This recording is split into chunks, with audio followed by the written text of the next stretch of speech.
On this episode of Time and Again, a visit with Elton John over the years by way of the NBC News archives. We begin with NBC's Boyd Mattson in 1981.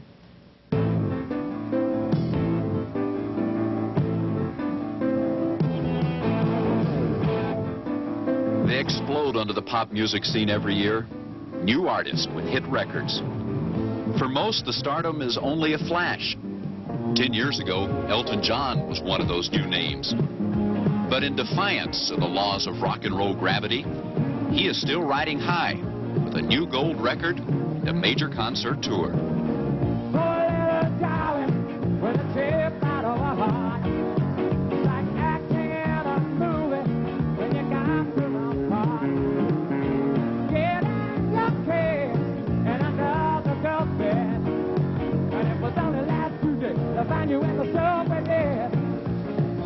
Elton John is now 33 years old. He has recorded 21 albums, the latest entitled appropriately 21 at 33. They have sold 31 million copies. They have brought him fame and fortune and enough problems that he retired for 2 years in the middle of it all.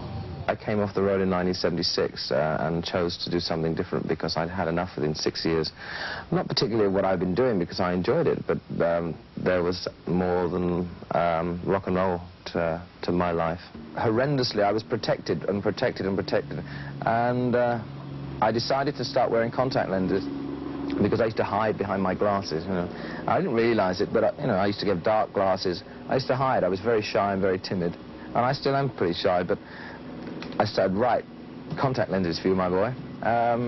Let's try and look at the world straight instead of hiding behind the glasses. And that was a major psychological step for me.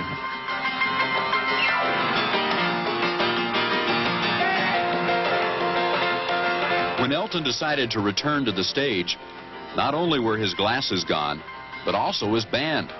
It was a unique rock and roll tour. 3-hour concerts, just Elton and his piano and percussionist Ray Cooper.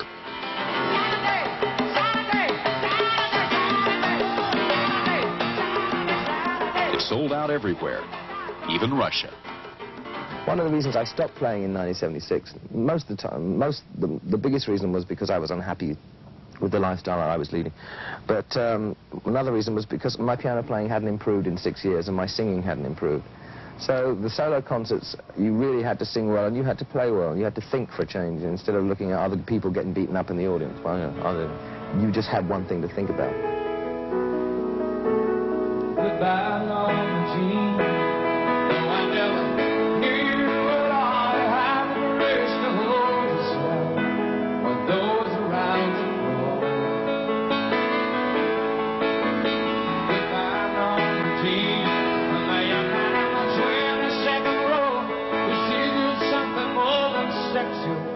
More than just it was the only way, I'm thinking about it, that I could have come back to enjoy it and get my respect to myself back as a musician by playing well and singing well. Now she's in me, always moving, time to dance in my hand. This is Madison, Wisconsin, where Elton John began his current tour. As you can see, the band is back. Elton says he can now enjoy rocking and rolling again. Also, he's learned how to handle the stardom that goes with it and how to keep it all in perspective. I've always been impatient. I've always thought that just because I had money, I could achieve something. And it's not true. You have to achieve something by hard work and by patience. And I think I've learned to be a lot more patient since I became 30 years of age. The only thing that really gets me going is when you see, especially in England, the gossip columns in the national tabloids, is when I've had so many things written about me that are not true. Well, I was supposed to be here, spent this much, and people do believe them in England. They're very gullible, and think, oh, we saw you were in New York the other day spending $50,000. I said, I wasn't in New York spending $50,000. That really annoys me. Things like the National Enquirer, I'm so pleased people are suing them. Are you fairly well content, happy at the moment? Very. Yeah, I don't think I've been happier in my life, really, at this point in time. And it's, as I say, it's been a gradual process since '76 to get back into the enthusiasm back for music. I've always loved it, but I never thought at one point I'd ever play a piano again.